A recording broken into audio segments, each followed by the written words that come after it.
Om Shri Gurubhyo Namaha. Namaste from Anadi Foundation.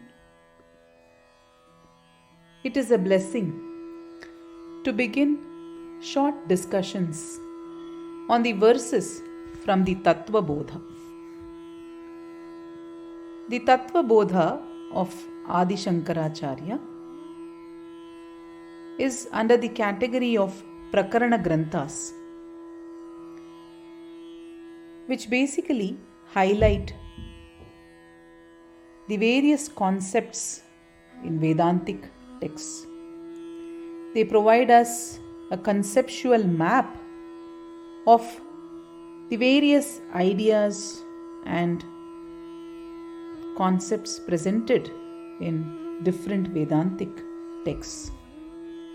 In modern times, you have what is called concept maps, mind maps, and then you have flow charts and all that to represent any kind of knowledge or any kind of process or a flow. Similarly, the Tattva Bodha acts as a map of the various terminologies and concepts discussed in the Vedantic works. They are very short. The Tattva Bodha or the Atma Bodha or any of the Prakarana Grantha are short works, very precise and very easy to memorize also.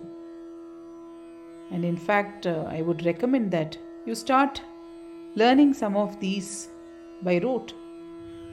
The beauty about the Tattva Bodha is that it is presented in the form of questions and answers, very foundational questions, and the questions are quite relatable.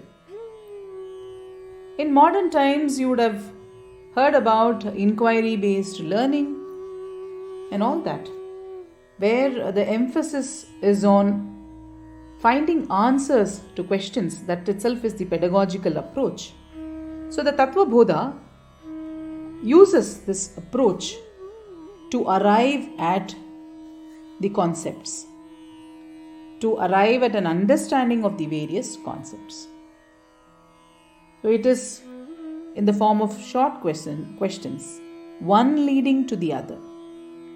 And as the explanations are offered in short sentences, the terminologies provided in the sentences are further answered through the Q&A approach. Whenever you set out to learn anything new, you always wonder, what is this whole knowledge system about? Where does it start and where does it end? So that way you're always looking for a map of the whole subject matter. And you also want to pick up the foundational concepts, the core principles of the subject matter. And those core principles are the tattva of the subject matter. And hence, the Tattva Bodha brings out the core principles of Vedanta in verses that are simple to understand, simple to learn, and can also unfold when you take larger works and more detailed works. The Tattva Bodha begins with an invocatory verse. Vasudevendra yogindram natva jnanapradam gurum mumukshunam hitarthaya Tattva Bodho bhidiyate. Vasudevendra yogindram natva jnanapradam gurum mumukshunam hitarthaya Tattva Bodho bhidiyate.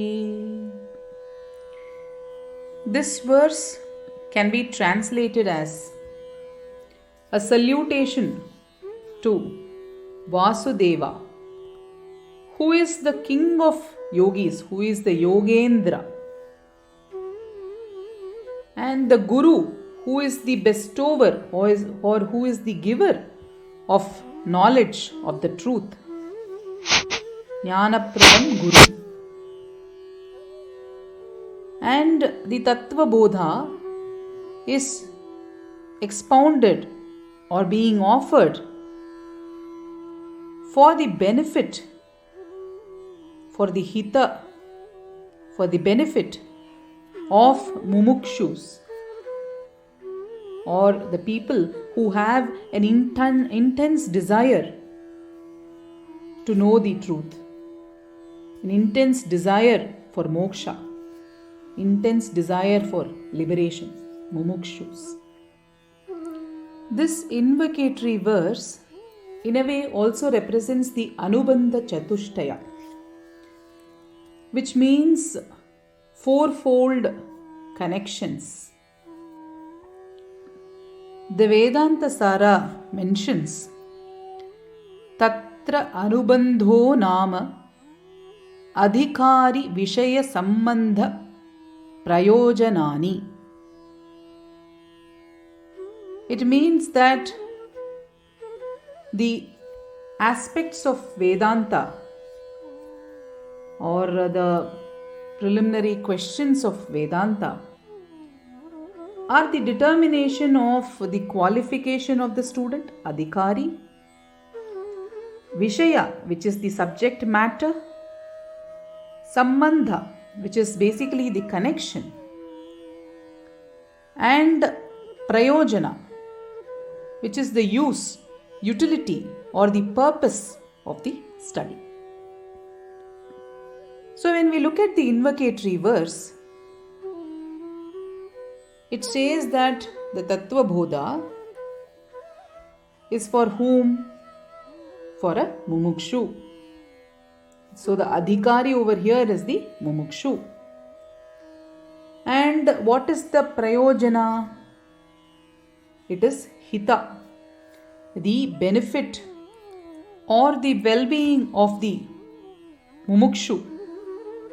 And the subject matter is the tattva, the foundational principles, the fundamental principles of this knowledge system. And what does sambandha mean in Anubandha Chatushtaya? So various texts and various systems talk about sambandha in different ways.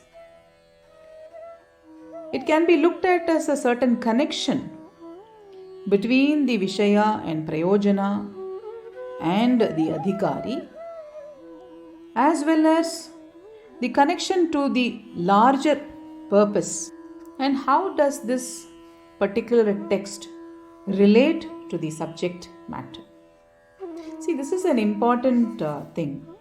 Even when we say in a very mundane example, when you're designing, say, a poster for an event, what do you put in it? Say you put probably the title of the event, and then below it you say a program for so and so, and then you put few bullet points highlighting what is going to be covered in the program, and you also add where does this fit into the larger context. So when you write for whom this program is designed, it is the adhikari. And what are you going to cover? That is the Vishaya. And what are the objectives? What is the purpose of doing the program? That is also highlighted. And where does this fit in? Is your program related to, say, Advaita Vedanta, or is your program related to, say, something, the Itihasa Purana, or is it related to business and management, or whatever it is? So how does it connect the adhikari, the subject matter, and the larger purpose? That is what is Anubandha Chatushtaya. And this invocatory verse also represents these various things. Vasudevendra yogindram natva jnanapradam gurum mumukshunam hitartaya tattva bodho bhidiyate.